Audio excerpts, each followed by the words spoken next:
నేను కూడా 20 సంవత్సరాల నుంచి నా పేరు అమీనా. నేను కూడా 20 సంవత్సరాలు కోయిట్లో ఉన్నాను. అక్కడ పరిస్థితులను బట్టి మేము అలా ఉండాల్సి వచ్చింది. కానీ ఇక్కడికి వచ్చాక కరుణాకర్ రెడ్డి గారు మా అన్నతో సమానం అండి. మా అమ్మగారు కూడా ఇలా చేస్తుండరు. కానీ నాకు చాలా సంతోషంగా ఉందండి. ఇలా చేయించినందుకు ఇంత ఖర్చు పెట్టి మమ్మల్ని పోరాడి మీరు నిలవండి, దీంట్లోనే హిందూ మతానికి రండి, ఎందుకు అలా ఉంటారో మా ఆయన చిన్ననాటి స్నేహితుడు ఆయన.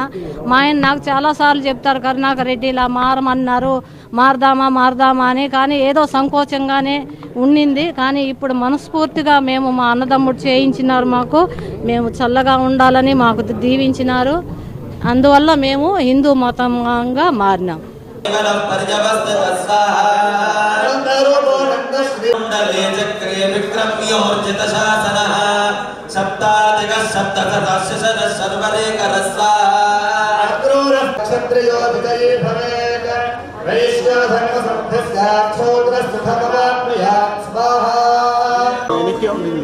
వెనక్కి